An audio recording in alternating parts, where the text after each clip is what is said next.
कवि सम्मेलन संयोजक के रूप में एक स्थापित नाम है शशिकांत यादव। कविता के जिस मंच पर शशिकांत जी होते हैं उसका स्वरूप ही अलग होता है। देश प्रेम से ओतप्रोत अपनी कविताओं और हास्य बोध के कारण वे कविता प्रेमियों के लिए एक महत्वपूर्ण नाम बन गए हैं। 11 वर्ष की उम्र में बाल कवि के रूप में अपनी यात्रा शुरू करने वाले यादव जी देश के लगभग हर जाने माने कवि के साथ मंच साझा कर चुके हैं और ये यात्रा अनवरत जारी है। शशिकांत यादव अपनी साहित्यिक यात्रा के माध्यम से समाज को न सिर्फ जागरूक कर रहे हैं बल्कि एक वैचारिक क्रांति का बीज भी रोपित कर रहे हैं। साधना न्यूज उन्हें एक नायाब नायक के रूप में देखता है।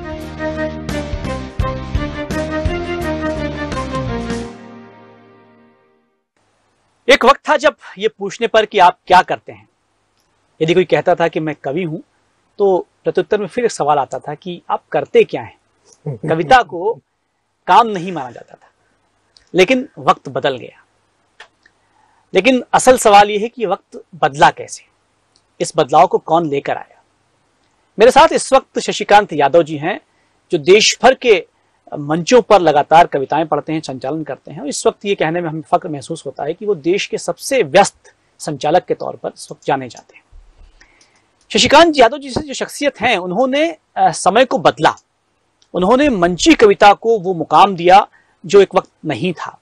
आज एक कवि से ये पूछने की कोई हिम्मत नहीं कर पाता कि आप करते क्या हैं, क्योंकि कविता अपने आप में एक प्रधान गुण हो गई है। शशिकांत जी, स्वागत करते हैं हम हमारे इस कार्यक्रम नायक में आपका। नमस्कार। नमस्कार। और यहीं से शुरुआत करते हैं कि कविता आज से 10 साल, 20 साल, 50 साल जो पहले थी और आज की कविता में बदलाव क्या है, खासतौर पर यदि मंच की कविता की हम बात करें तो। मंच की कविता में मूलतः तो कोई बदलाव नहीं है, उसकी प्रक्रिया में थोड़ा सा बदलाव आ गया है जी। जैसे 1985 में हम लोग कवि सम्मेलन के मंच पर आए थे तो पंडित पद्म विभूषण गोपाल दास नीरज, पंडित रमानाथ अवस्थी, गिरवर सिंह भंवर, सारे के समर्थवान बड़े नाम थे। एक उस्तादी परंपरा थी हिंदी के अंदर भी कि हिंदी के कवि कविताएं लिखते थे, अपने सीनियर्स को जचाते थे, फिर सुनाते थे, फिर डांट खाते थे, फिर गलतियां सुधारते थे। ये एक प्रक्रिया से हम लोग निकले हैं। और आज की प्रक्रिया ये है कि सोशल मीडिया का जो जमाना है, मीडिया और सोशल मीडिया का, तो व्यक्ति एक कविता लिखता है, फेसबुक पे पोस्ट करता है, उसको 1000-2000 लाइक मिल जाते हैं। अगर 10-20 हजार मिल जाए तो वो रातों रात स्टार बन जाता है। तो ये एक स्वाभाविक मूल अंतर तो ये आया है। लेकिन उसका परिणाम तो नहीं, मैं दुष्परिणाम ये कहूंगा कि उसके कारण एक स्वाभाविकता का अभाव महसूस होता है कभी कभी। और पर्टिकुलर हम लोगों को जरूर होता है जो लोग उस प्रक्रिया से गुजरे हैं, तो अब उसके और इसके बीच में तारतम्य बिठाना थोड़ा कभी कभी मुश्किल पड़ता है। जी, बिल्कुल सही कहा आपने। मैं अगर आपके बारे में जानना चाहूँ, हमारे दर्शकों को आपके बारे में ताल्लुक कराना चाहूँ, तो ये कविता का जन्म आपके अंदर कहाँ से हुआ? वो कौन सा पहला बीज था जो कविता के रूप में फूटा और अब पुष्पित पल्लवित हो रहा है? देखिए, मेरे माता पिता ज्यादा पढ़े लिखे तो नहीं थे, लेकिन उनको कविता सुनने का बहुत शौक था। और पहले चौराहे चौराहे पे कवि सम्मेलन होते थे। और चूंकि मैं परिवार में सबसे छोटा था तो मेरी माँ मुझे जब भी कवि सम्मेलन में जाती थी तो साथ ले जाती थी। मैं मेरी माँ की गोद में बैठ के कविताएं सुनता था और सो भी जाता था। लेकिन रात भर कवि सम्मेलन होता था, सुबह जब वापिस लौटते थे दूसरे दिन में कई कवियों की कविताएं सुना देता था। उनको याद हो जाती थी। हाँ, तो मुझे इतनी याद हो जाती थी, मेरे अंदर एक पूरा का पूरा कवि सम्मेलन उतर जाता था। क्या बात। तो कविता के बीजारोपण तो वहीं से शुरू हुआ। लेकिन इसी बीच जब 84 में श्रीमती इंदिरा गांधी की हत्या हुई 31 अक्टूबर को, उस समय मैं 11 वर्ष का था। तो मैंने पहली कविता श्रीमती इंदिरा गांधी की हत्या के खिलाफ लिखी थी। इंदिरा जी की हत्या ने मुझे बहुत आंदोलित किया था अंदर से, और उसको फिर मैंने बाल सभा में सुनाया था। और योग से 14 नवंबर 1985 को इंदौर के राजबाड़े पर शशि शुक्ला, अजय शुक्ला, 2 पत्रकार बंधु हुआ करते थे, बाल पत्रिका निकालते थे। वो बच्चों की संस्था चलाते थे, बच्चों का आंगन, और बाल पत्रिका भी निकालते थे और बाल कवि सम्मेलन कराते थे। 14 नवंबर को मैंने राजबाड़े पे पहली बार कविता पढ़ी थी। 11 साल की उम्र? 11 साल की, 12 साल का हो गया था 85 में। और इस दौरान मैं स्कूलों में सुनाता था, अपने स्कूल में बाल सभाओं, पहले बाल सभाएं होती थी शनिवार, तो उसमें सुनाता। पहली बार मैंने यहाँ पे राजबाड़े पर बच्चों का आंगन एक कार्यक्रम था, उसमें सुनाई थी और मुझे बहुत अच्छा प्रतिसाद मिला। कुछ पंक्तियां आपको याद हैं इस वक्त? हालांकि लंबा समय हो गया है।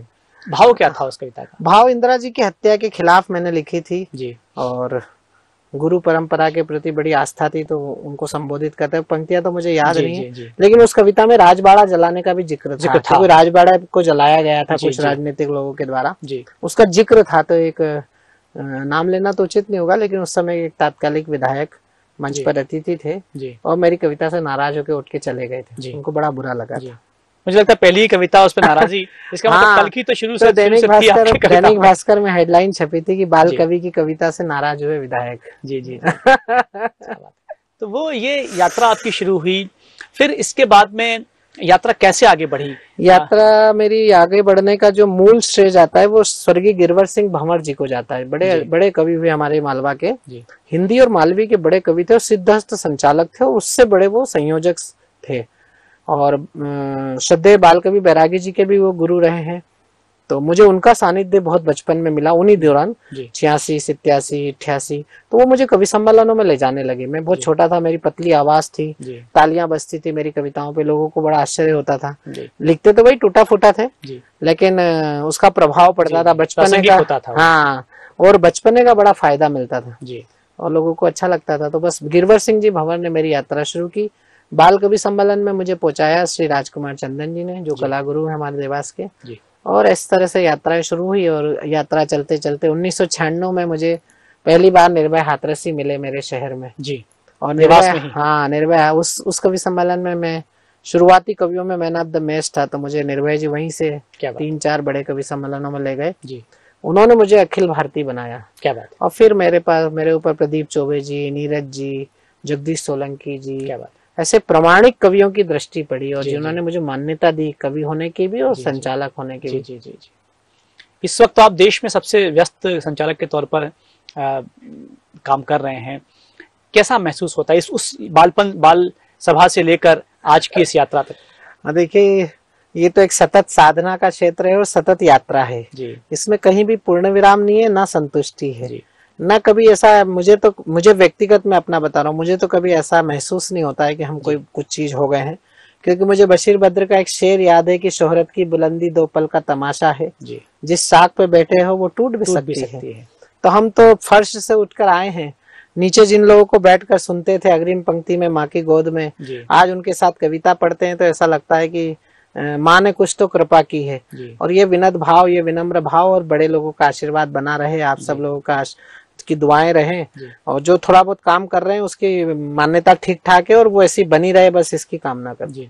बहुत आपने हजारों कवि सम्मेलन पढ़े हैं और लगातार पढ़ भी रहे हैं। कोई ऐसा कवि सम्मेलन, हालांकि खूब सारे कवि सम्मेलन हैं, उसमें एक निकालना बड़ा कठिन होता है, लेकिन कोई ऐसा पल जो आपको लगता है कि आपको महसूस हुआ कि आपने अपना सर्वश्रेष्ठ दिया? मेरे साथ पंकज जी एक सुखद अनुभूति ये रही कि माँ सरस्वती ने काफी कृपा मुझ पे की। मुझे याद नहीं आता है कि कभी मुझे कोई असफलता भी हाथ लगी हो। हाँ, ये है सफलता के मापदंड में कम ज्यादा हो सकता है, लेकिन एवरेज तो मुझे सफलता मिली है। लेकिन कई ऐसे कवि सम्मेलन है जो उस रात के ऐतिहासिक कवि सम्मेलन हो गए, लगा कि आज एक बड़ा अचीवमेंट हो गया है, लेकिन फिर दूसरे दिन जब हम नया रिकॉर्ड बनाते हैं तो वो छोटा हो जाता है। नई उपलब्धि वो है ना एक शेर की, यह सोच कर मैं उम्र की ऊंचाइयां चढ़ता गया, शायद यहाँ शायद यहाँ है तू। तो जब किसी भी पायदान पे जाओ तो उससे ऊंचा वाला पायदान दिखता है। और ये तो आप सभी के मान्यता प्राप्त लोगों की शुभकामनाएं हैं कि ठीक ठाक काम चल रहा है इस समय। हम अगर बात करें कविता की, कविता क्यों लिखी जाए, कविता क्यों सुनी जाए, कविता क्यों पढ़ी जाए, समाज को मिलता क्या है? बड़ा मूल सवाल है ये, लेकिन प्रासंगिक रहता है। क्यों की जाए कविता? देखिए, कविता कभी भी की नहीं जाती, कविता होती है। जो लोग कहते हैं कि हम कविता करते हैं, मुझे लगता है कि वो इससे बड़ा झूठ नहीं हो सकता। और कविता इसलिए होनी चाहिए कि कविता एक स्वाभाविक प्रस्फुटन है विचार, एक क्रांति का। जैसे कि मैं संघ परिवार में पैदा हुआ हूँ, आरएसएस की पृष्ठभूमि का परिवार है, लेकिन मैं इंदिरा गांधी से बड़ा प्रभावित रहा बचपन से। अटल बिहारी वाजपेयी जी और इंदिरा गांधी। अटल जी का तो चलो मानते हैं कि मेरे घर के फ्रंट पे पहला फोटो अटल जी का लगा था मेरे घर में, श्यामा प्रकाश मुखर्जी, गुरु जी, डॉक्टर हेडगेवार जी। लेकिन मैं इंदिरा गांधी जी से क्या मालूम क्यों, मैं आज भी सोचता हूँ कि मैं देखो इंदिरा जी का नाम लेता हूँ तो मेरे रोंगटे खड़े होते हैं। तो ये तो एक स्वाभाविक प्रक्रिया है कि प्रस्फुटन होता है, और कविता हमेशा प्रस्फुटित होती है। वैचारिक जो क्रांति की कविताएं हैं वो प्रस्फुटन से ही प्राप्त होती हैं, जी। और वो इसलिए होनी चाहिए कि समाज को इससे एक दिशा मिलती है। जी। आज हमको हजारों लोग ऐसे मिलते हैं, लाखों लोग ऐसे मिलते हैं जो मुझसे कहते हैं कि हम आपका अनुसरण करते हैं। जी। मुझे विश्वास नहीं होता है, जी। विश्वास भी नहीं होता है जी। कभी अपने आप पे, जी हाँ। क्योंकि उस अनुभूति में कभी गए नहीं, लेकिन लोग कहते हैं आप ऐसा पहनते हैं, आप ऐसा करते हैं, आप ऐसा बोलते हैं। अब जैसे सोशल मीडिया में कई लोगों की प्रतिक्रियाएं आती हैं, अच्छी भी आती हैं, बुरी भी आती हैं, जी।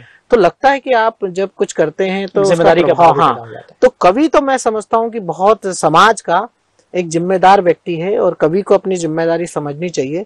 ईश्वर जो कुछ नहीं कह पाता है अपने मुखारबिंद से, वो कवि से कहलवाता है। जी जी जी। और पूरी दुनिया में, सृष्टि में इंसान जो किसी से सुन नहीं पाता, वो उसे कवि से सुनने को मिलता है।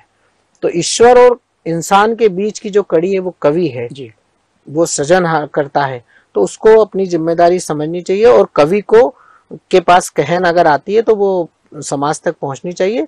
वो भले ही किताबों के माध्यम से पहुंचे या वाचिक परंपरा के माध्यम से पहुंचे, वो गद्य में हो, पद्य में हो, उसका स्वरूप कुछ भी हो जी, लेकिन एक वैचारिक क्रांति का आधार तो कविता ही है। निश्चित। हम एक कवि के बतौर अगर हम बात करें तो ठीक है, कविता व्यक्ति करता है, उसे प्रतिसाद मिलता है, समाज उसे रिटर्न में मतलब प्रतिक्रिया के रूप में कुछ देता है, अच्छा देता है, तालियां बजती हैं, लेकिन वो दर्शक, वो श्रोता जो सामने बैठकर सुन रहा है, उस भाव को आप किस रूप में लेते हैं? क्योंकि वो रचनाकार तो नहीं है, तो सुन रहा है, वो क्या भाव है? वो रचनाकार से बड़ा रचनाकार है जो नीचे बैठा है, जो आपको सुन रहा है, वो आपसे बड़ा कवि है। हमको भ्रम है कि हम कवि हैं ना, हमको तो ईश्वर ने एक माध्यम बनाया है बात कहने का, लेकिन जो नीचे बैठ के सुन रहा है वो हमसे बड़ा कवि है। क्योंकि जिस कविता को हम घंटों में हमारे पास आती है, महीनों में उतरती है, एक आधी लाइन कहीं अटक जाती है, तो जब सरस्वती की कृपा होती तब आती है, लेकिन जब हम उसको सुनाते हैं तो उसका प्रसिद्धार्थ विद इन 1 सेकंड हमको मिलता है। तो वो समझता है उस कविता को, उसको जीता है, उसको अच्छी लगती है तो ताली बजाता है, बुरी लगती है तो वो हुटिंग करता है। या कोई कविता जब छपती है अखबार के माध्यम से, पत्रिका के माध्यम से, तो जब उसको पाठक पढ़ता है तो पाठक उस समय कवि से बड़ा कवि होता है, श्रोता कवि से बड़ा कवि होता है, तभी तो वो उसको आत्मसात करता है, तभी तो वो अपनी सारी सामाजिक आर्थिक सारी प्रतिबद्धताएं दूर रख के वो सड़क पर बैठकर हमको सुनता है, नीचे बैठ के हमको ऊंचा आसन देता है। तो मैं ये मानता हूँ कि कवि से बड़ा श्रोता होता है और लेखक से बड़ा पाठक होता है। जी, बहुत अच्छी बात आप कह रहे हैं।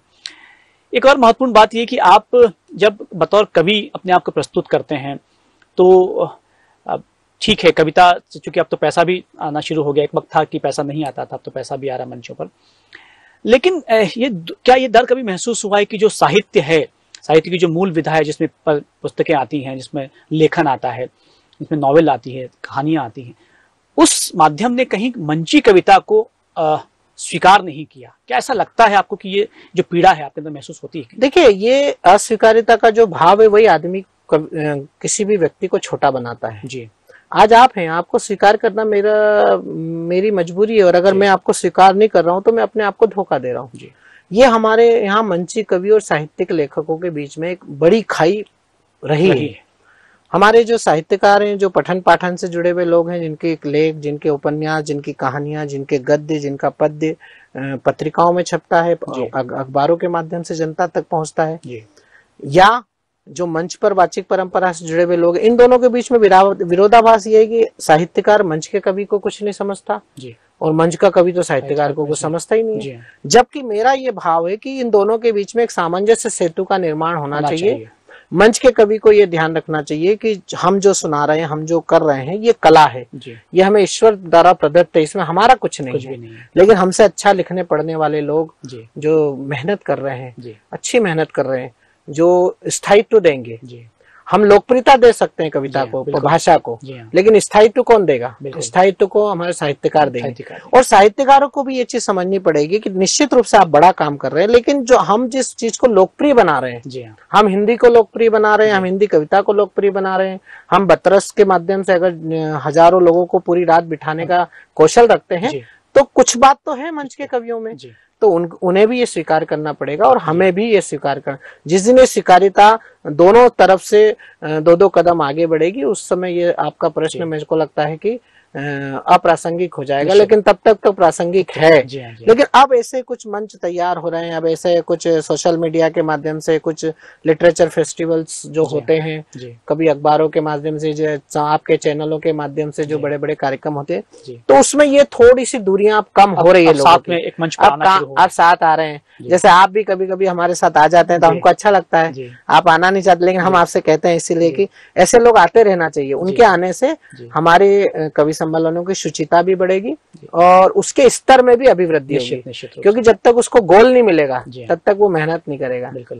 तो भाषा और संस्कार ये बड़े कवि कह भी गए हैं, और आप ही के मुंह से मैंने सुना था कि जब कविता सुनने कोई व्यक्ति आया जो वापस लौटे तो उसकी भाषा बदली हुई होनी चाहिए, उसके संस्कार बदले होने चाहिए। ये क्या भाव है? देखिए, ये तो बहुत बड़ी जिम्मेदारी है, भाव नहीं है, ये हमारी जिम्मेदारी। जो ऊंचे आसन पर बैठे हुए लोग हैं, जिनको नीचे बैठ के जनता ने ऊंचे आसन पर बिठाया है और आपको अर्थ से, सम्मान से जो लोग नवाज रहे हैं, तो आपकी जिम्मेदारी, जब वो आपके संग 4-6 घंटे रहा तो उसकी वैक्यूबलरी में, उसके शब्दकोश में कुछ शब्द बढ़ने चाहिए, और ऐसे बढ़ने चाहिए कि उसको लगे कि हाँ, आज रात में मुझे कुछ मिला है। तो ये हमें हमारे बड़े कवियों ने सिखाया है। नीरज जी ने ये बातें हमको, निर्भय जी ने सिखाई हैं, और अल्लड़ जी, ओम प्रकाश आदित्य जी, वो हमें ये बातें बताते थे। प्रदीप चौबे जी इस मामले में हमारे बड़े अच्छे टीचर रहे। वो छोटी छोटी बातों को छोटे छोटे सूत्र वाक्य में समझाते थे कि आप जो बोलते हैं, आप जो बैठते हैं, आप जो करते हैं, उसको पूरी दुनिया देख रही है, तो इसलिए आपके आचरण में, आपके शब्द संस्कार में, आपकी अभिव्यक्ति में वो सब चीजें होनी चाहिए कि उसको ऐसा लगे कि हाँ, आज मुझे कुछ प्राप्त हुआ है। एक कवि जो है वो अपनी कविताएं रचता है, लेकिन ये भी तय है कि एक कवि जो है वो बहुत सारे कवियों को पसंद भी करता है।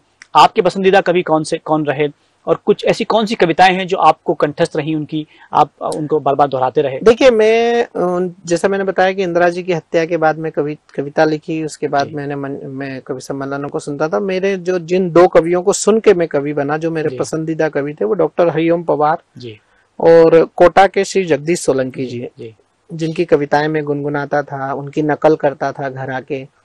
मैं उस समय प्रभा ठाकुर जी को बहुत सुनता था। श्रीमती माया गोविंद के कई गीत मुझे कंठस्थ थे, उनके छंद मुझे कंठस्थ हो जाते थे।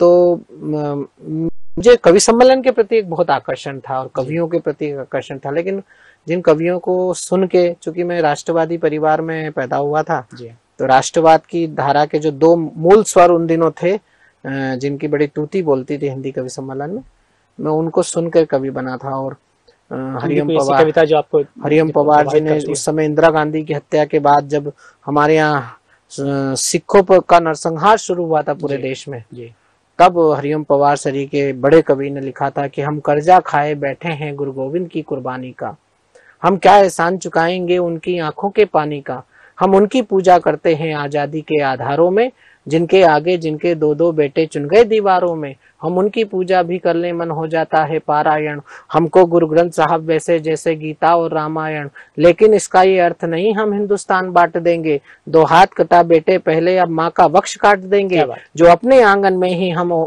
कोने कोने हो जाएंगे, सारी दुनिया के आगे हम ओछे बोने हो जाएंगे, जलियांवाला बाग हमें धिक्कारेगा बर्बादी पर, हम कैसे सीना तानेंगे जग में अपनी आजादी पर, इसलिए निवेदन है मेरा ए गुरु नानक जी के बेटो, आओ तुम हमसे गले मिलो यूं अंगारों पर मत लेटो, सत श्री अकाल तुम्हें जितना उतना हमको भी प्यारा है, पंजाब नहीं सारा भारत ही गुरुओं का गुरुद्वारा है, हम तुम एक माँ के बेटे हैं कोई जुदा नहीं कर पाएगा, हम में तुम में ये बंटवारा कोई खुदा नहीं कर पाएगा। बहुत तो जो एक खालिस्तान का आंदोलन खड़ा करने की लोगों ने कोशिश की थी उसके खिलाफ, अब जैसे आप मेरे से इससे पहले पूछ रहे थे कि कवि ने क्यों लिखना चाहिए, अब आप बताइए, ये अगर कविता नहीं लिखी जाए तो ये भाव कैसे लोगों तक पहुंचेगा?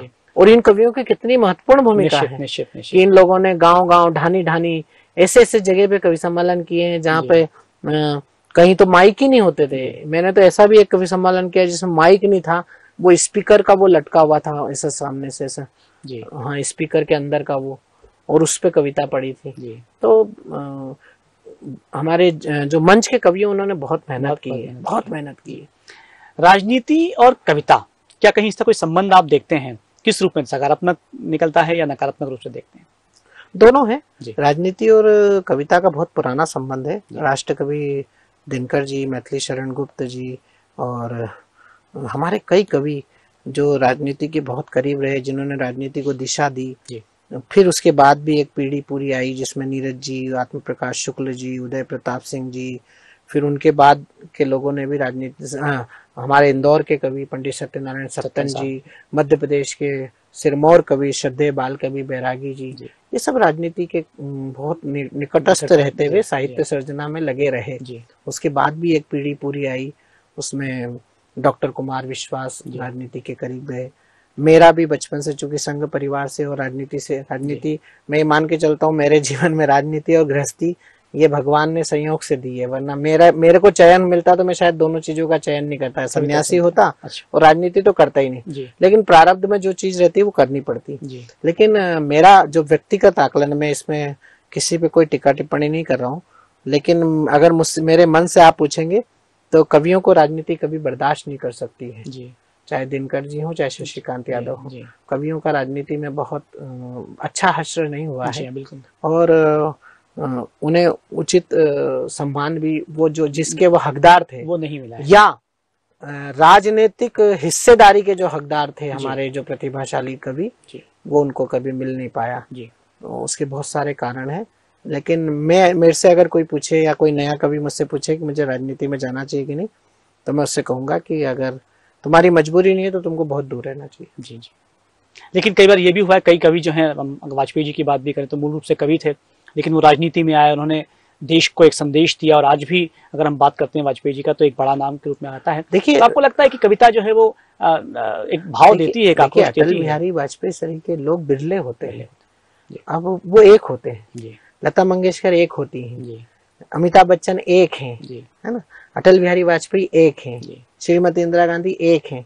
ये वो लोग हैं जिनको ईश्वर कुछ ऐसा प्रकृति प्रदत्त कुछ अन्य शक्तियां, दिव्य शक्तियां देके धरती पर भेजता है और उसका वो निर्वहन करते हैं। तो निश्चित रूप से वो हमारे आदर्श हैं, होना भी चाहिए। लेकिन उतना हम लोग, मैं समझता हूँ कि क्योंकि अटल जी के बारे में तो जैसा कि आपने नाम लिया, तो उनके बारे में तो हम ही तय नहीं कर पाते कि वो राजनेता बड़े हैं कि कवि बड़े हैं। बिल्कुल सही। लेकिन अटल जी सरी के व्यक्तित्व के संग एक भगवान ने खूबी दी, माँ सरस्वती ने दी, कि जब वो राजनीति के सिंहासन पर बैठते थे तो उनसे बड़ा कोई राजनेता नहीं था। लेकिन जब वो कविता के मैदान में आते थे, कविता के मंच पे आते थे, तो ऐसा लगता था कि इनसे बड़ा कोई कवि नहीं है। तो ऐसा कुछ लोगों के साथ होता है, लेकिन उनको हम इस कैटेगरी में नहीं रख सकते कि वो कवि होकर राजनीति में गए। कभी कभी ऐसा लगता है राजनीति के साथ उन्होंने कविता का भी निर्वहन कर लिया, ये उनकी सहृदयता है, विशाल मन के, बड़े मन के व्यक्ति थे। या कभी कभी कवि केवल रह के देखो तो ऐसा लगता है उन्होंने राजनीति का निर्वाह कर लिया। तो ऐसा बहुत कम लोगों के साथ बैठता है कि बिरले व्यक्तित्व थे। ये सब लोग तो देव पुरुष होते हैं और इनको ईश्वर अतिरिक्त मेधा के साथ, चेतना के साथ, दिव्यता के साथ भेजता है। कविता के मंच को आप भविष्य में किस रूप में देखना चाहेंगे? आप क्या चाहें, कैसा मंच होना चाहिए? हम मंची कविता की बात करें, किस तरह का समृद्ध मंच की आप कल्पना करते हैं? देखिए, मंच का कवि और मंची कविता हर दिन समृद्ध हो रही है जी। हमारे नई पीढ़ी के बहुत अच्छे अच्छे रचनाकार आ रहे हैं, उनको सुनते हैं तो, और वो कविता को लोकप्रिय भी कर रहे हैं और सिद्धता भी दे रहे हैं और प्रसिद्धि भी दे रहे हैं, क्योंकि उनको संसाधन, जो नए आधुनिक संसाधन है, उसका सदुपयोग करते हुए कविता को कैसे जन जन तक पहुंचाया जाए, कवि को कैसे स्थापित किया जाए, ये सब काम हमारे नए पीढ़ी के कवि कर रहे हैं। और उनके संग सबसे अच्छी बात यह है कि वो कविता के लिए भी काम कर रहे हैं और कवि सम्मेलन के लिए भी कर रहे हैं। तो ये एक अच्छा भाव है। बीच में एक ऐसा कालखंड भी आया था जब कविता के मंचों पर अन्य चीजें काबिज हो गई थी, और काबिज से ज्यादा प्रचारित हो गई थी। वो प्रचारित भी नहीं कहेंगे, दुष्प्रचारित हो गई थी। लेकिन अब हिंदी कविता का मंच उन सब चीजों से निवृत्त हो रहा है और एक नई आवृत्ति की ओर, एक नई मंजिल की ओर अग्रसर हो रहा है, नई ऊर्जा के साथ हो रहा है। और मैं तो व्यक्तिगत रूप से एक कवि होने के नाते, एक अच्छा संयोजक, संचालक होने के नाते, मैं अपनी नई पीढ़ी से बहुत आशान्वित भी हूँ। और मुझे बहुत अच्छा लगता है कि जब नई पीढ़ी के रचनाकार अच्छा काम करके और अपना स्थान बनाए। इसका आप क्या कारण मानते हैं? कुछ समय पहले ये बात चली थी कि युवा जो हैं वो पढ़ने से दूर हो रहे हैं, कविता से दूर हो रहे हैं, लेकिन आज हम जब जाते हैं मंचों पर या बच्चों के बीच में, तो हम देखते हैं कि नए बच्चों के अंदर जो है कविता प्रस्फुटित हो रही है, शायरी प्रस्फुटित हो रही है। इसका कारण आप कोई मूल कारण मानते हैं आप? मैंने कहा ना कि ये जी। तो बहुत स्वाभाविक स्वाभाविक। प्रक्रिया है, ये नेचुरल है, इसमें जी। कोई चाहे कि मैं कवि बन जाऊं जी तो वो संभव नहीं है। जी। और जो बनने निकले हैं वो आज जी। तक बने मेरा ही नहीं। मेरा मेरा सवाल यहाँ पर यादव साहब ये है कि जो यूथ है अब लग रहा है कि बहुत बड़ी तादाद में कविता की तरफ जो है वो आकर्षित हो रहा है। वो इसलिए हो रहा है जी। कि उसको जो मिला है, जी उसको जो वातावरण मिला है, जी उसमें जो चीजें उसको प्राप्त हुई है, जी उन प्राप्त चीजों के अंदर नया सृजन करने वाला जो क्षेत्र है वो केवल काव्य का है या कला का है, जी जहाँ पे आप नया एक सृजन कर सकते हैं। जी तो जब आदमी मशीनों के युग में पैदा होता है और मशीनों के साथ ही बड़ा होता है, जी तो जब उसको मशीनों के से दिगर अगर कोई ऐसी नेचुरल चीज मिलेगी, एक से स्वाभाविक सृजन की प्रक्रिया में दिखेगी, जी तो निश्चित रूप से वो उससे प्रभावित होगा। और बस वही कारण है कि बच्चे प्रभावित हो रहे हैं। जी आज सोशल मीडिया के बाद अब लोग सोचते हैं कि क्या करें नया, जी। तो कविता उनको कुछ ना कुछ हर दिन नया देती है। तो कविता के ऊर्जा अंदर ये देती एक कला के अंदर इसका एक बड़ा कैनवास है कि कला के अंदर एक ऐसी चीज है। जी। इसलिए आपने देखा होगा कि नई पीढ़ी कला के प्रति, एक इंजीनियर भी है तो तबला भी बजाता है, बिल्कुल, एक बिल्कुल, इंजीनियर है तो उसको समर्पित। गाने का भी शौक है। जैसे मेरी बेटी अभी MBBS कर रही है, जी लेकिन उसको गाने का शौक शौक है। तो अच्छा लगता है कि जी, कम जी। से कम कला के आसपास हैं बच्चे। जी बिल्कुल। आप अपने आप को 5 साल या 10 साल बाद अगर हम बात करें तो कहाँ देखना चाहेंगे? क्या अपने आप से आप क्या और चाहते हैं? हालांकि बहुत कुछ मिल रहा है इस वक्त जीवन में आपको, आप भाग्यशाली हैं, लेकिन और क्या मन में ऐसा है कि आप यहाँ पहुंचना चाहते हैं? मुझसे अगर ईमानदारी से पूछा जाए तो मैं तो आज जहाँ पहुंचा हूँ वहां भी ऐसा लगता है जब मुड़ के देखता हूँ कि मैं मजाक में ही आता रहा। जी जी जी जी। अब आगे कहाँ पहुंचूंगा जी। ये तो एक ईश्वर को ही आपने पता अच्छी है। जो बात की, यहाँ से एक बात निकली है कि आप जब मंचों पर होते हैं तो आप तो देश प्रेम की कविताएं पढ़ते हैं, श्रृंगार की पढ़ते हैं, लेकिन हास्य बोध जो है आपका वो बड़ा गजब का है। हास्य बोध आपके अंदर स्वाभाविक रूप से है या लोगों को जोड़ने के लिए आप उस वक्त? नहीं, स्वाभाविक है, जी। वो उसी समय पैदा होता पैदा होता है। हाँ, वो केवल संवाद से, वाद संवाद, ये एक रस होता है मंच का, एक रस है बतरस। इसके बतरस। बड़े मास्टर थे निर्भय हाथरसी जी। जी। हमारे मुजफ्फरनगर के कवि थे, वो प्रदीप चौबे जी। ये क्या बतरस के मास्टर थे। मेरा बचपन का इन लोगों के साथ गुजरा है। तो प्रत्युन्नति से जवाब कैसे देना या बात में से बात कैसे निकालना, तो ऐसे उन लोगों के साथ रहे तो वो उनका आशीर्वाद है, मैं तो ये मानता हूँ। लेकिन उसके लिए कोई अतिरिक्त प्रयास नहीं करने चाहिए। आप आनंद से रहो, अपने आप बातें आती हैं। जैसे कि मैं एक लाइन की कविता आपको सुनाता हूँ। नैना सहानी हत्याकांड हुआ था, एक लड़की को दिल्ली में तंदूर में जला के मार डाला गया था। उस समय कवि सम्मेलनों में बड़ी कविताएं आई थी नारी उत्पीड़न को लेके और नारी शक्ति को लेके।